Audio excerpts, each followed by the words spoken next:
சொல்லுமா ஐயா. இப்ப பாத்தீங்கன்னா சாய்பாபா மாதிரி மகான்களை தமிழர்கள் ஏத்துக்கிட்டாங்க. சரி, இதே மாதிரி 3000 வருஷத்துக்கு முன்னாடி இந்த திருவள்ளுவர் ஏன் கடவுளா இன்னும் யாரும் வழிபடல? சாய்பாபா சித்தாடல் பண்ணார் உலக மக்களுக்கு. அவர்கிட்ட போய் ஒரு கல்யாணம் ஆகலை. அவர் ஒரு தாய் தகப்ப ஒரு பிள்ளைக்கு பொண்ணு பார்க்குறாங்க. பொண்ணு எங்கேயுமே செட் ஆகலை. அப்போ அங்கே பக்கங்கிறவங்க சொல்கிறாங்க, அவர் சாய்பாபா கிட்ட போய் கேளுங்க, அவர் ஒரு நல்ல வழி சொல்லுவார் அப்படின்றாங்க. அப்போ சாய்பாபா கிட்ட போயிட்டு அந்த தாய் தகப்பன் கேட்குறாங்க. கேட்ட உடனே சாய்பாபா சொல்கிறாரு, இது மாதிரி வட திசையில் ஒரு பொண்ணு இருக்குது, நீங்கள் போய் பாருங்கள் அப்படின்றார். அதே மாதிரி போய் பார்க்குறாங்க. அந்த பொண்ணு அமைஞ்சு போச்சு, கல்யாணமும் நடக்குது. கல்யாணத்துக்கு முதல் பத்திரிக்கையும் இவர்கிட்ட தான் கொடுத்தாங்க. இவர்கிட்ட கொடுத்த உடனே இவரும் கல்யாணத்துக்கு எல்லாரும் போகிற மாதிரி போனார். ஆனால் எல்லாரும் என்ன பண்ணுறாங்க, ஆடம்பரமான ஆடை அணிஞ்சு வராங்க.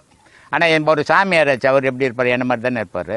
அவர் அப்படி போன உடனே அந்த கல்யாணத்தில் இருக்கிற கூட்டங்கள் என்ன பண்ணுதுன்னா, சாப்பாடு அப்புறம் போடுவாங்க, முதல்ல உள்ள கல்யாணம் நடக்குது, வெளியே போயான்னு தள்ளிடுறாங்க.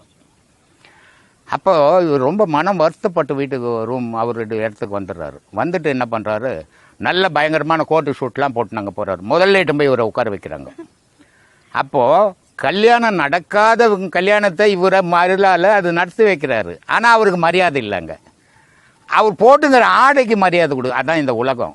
அதனால் அவர் என்ன சொல்கிறாரு, ஆசீர்வாதம் பண்ண சொல்கிறாங்க. இல்லை, என்னுடைய ஆடை தான் உங்களுக்கு ஆசீர்வாதம் பண்ணோம், என்னுடைய மனம் ஆசீர்வாதம் பண்ணாது அப்படின்ட்டு திரும்பி வந்துடுறாரு. அந்த மாதிரி பல சித்தாடுகளை அவர் பண்ணார். பண்ணதால் அவர் என்ன பண்ணிட்டாங்க, ஒரு மகானை கடவுள் மாதிரி ஆக்கிக்கினாங்க.